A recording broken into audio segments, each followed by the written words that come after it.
Comfort feels harmless. Soft bed, endless scrolling, food delivered, opinions curated, entertainment infinite, silence optional. Nothing hurts, nothing demands, nothing resists you. And that's exactly the problem. Because personality is not built in comfort. It's built in friction. There was a time when boredom forced creativity, silence forced thought, Rejection forced growth. loneliness forced introspection. Discomfort forced identity. Now, Every uncomfortable moment can be anesthetized in seconds. You feel awkward, you check your phone. you feel bored, you open a video. You feel uncertain, you search for answers. You feel lonely, you scroll for noise. You never sit in the tension long enough to become someone new. And slowly, Without realizing it, your edges disappear. The philosopher Friedrich Nietzsche warned about a future human type he called the last man. The last man avoids risk, avoids depth, avoids struggle, avoids intensity. He seeks comfort above all. He wants warmth, security. ease, predictability. He blinks. He scrolls, he survives, but he does not become. Comfort is seductive because it feels like safety, but too much safety kills transformation. When nothing challenges you, nothing sharpens you. When nothing threatens your beliefs, you never refine them. When nothing demands courage, You never discover if you have any. personality requires resistance, just like muscle, just like fire, just like steel. Without resistance, you soften. Look closely at modern life. Algorithms predict your taste. Ads anticipate your desires. Platforms learn your behavior. Streaming removes waiting. Maps remove getting lost. Food arrives without effort. Validation arrives without depth. You are never required to struggle. And when struggle disappears, character slowly dissolves. Not dramatically. Quietly, the ancient Stoics practiced voluntary discomfort, Cold baths, fasting, silence. solitude, not because they hated comfort, But because they feared dependence on it. Seneca advised practicing poverty occasionally, not to suffer, but to remember you could survive without luxury. because once you fear discomfort, you become controlled by it. And what controls you, shapes you. Today, discomfort feels like failure. If something is hard, we assume it's wrong. If something is boring, we assume it's broken. If something feels lonely, we assume it needs distraction. But discomfort is not malfunction. It is pressure, and pressure reveals structure. Without pressure, you never find out who you are under stress. You only know who you are when everything is smooth, and smooth personalities are easy to erase. Here is the subtle danger. Comfort does not destroy you in crisis.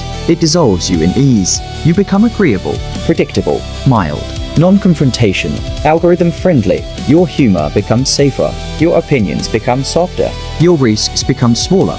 You don't notice the shift, because nothing hurts. But nothing deepens either. There is a psychological principle called hedonic adaptation. You adjust to pleasure quickly. What once excited you becomes normal. What once felt luxurious becomes expected, and once comfort becomes baseline.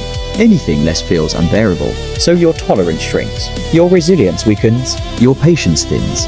Your threshold for boredom collapses, and boredom is the birthplace of originality. Think about it. When was the last time you were truly bored without a device, without stimulation, without escape? Boredom used to be a gateway. Now it's treated like an emergency. The moment silence appears, you eliminate it. But silence is where your unedited thoughts live. And if you never meet your unedited thoughts, your personality becomes outsourced. The philosopher Kierkegaard believed anxiety was a teacher, not something to escape, but something that reveals possibility. Comfort removes anxiety, But it also removes possibility. because possibility lives in uncertainty, and uncertainty feels uncomfortable. So you avoid it. And in avoiding it, you avoid expansion.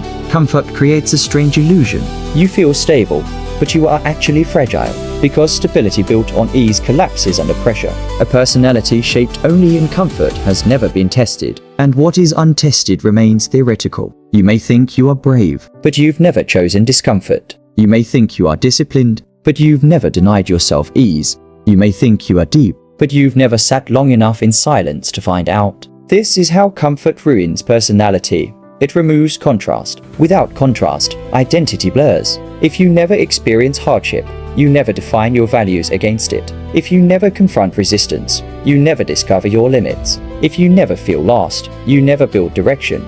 You just float. And floating feels peaceful, until you realize you've drifted nowhere. The most dangerous part. Comfort convinces you that growth is happening. You consume podcasts, Videos, books, ideas. But consumption is not transformation. Information without friction creates the illusion of development. You feel wiser, But your behavior hasn't changed, because change requires discomfort. not knowledge. So what is the solution? Not rejecting comfort completely, not becoming extreme. But reintroducing voluntary resistance. Do things that do not optimize pleasure.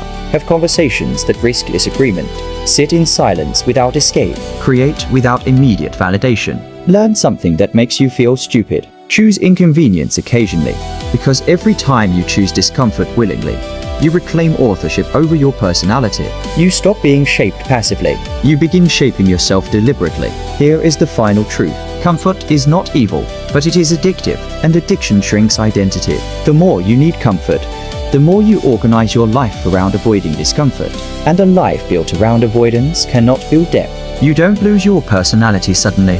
You trade it for ease, for convenience, For smoothness, and one day you wake up and realize you haven't been challenged in years. you haven't surprised yourself. You haven't risked embarrassment. You haven't confronted fear. You've just maintained comfort. And maintenance is not growth. So ask yourself, are you evolving, or are you just optimizing comfort?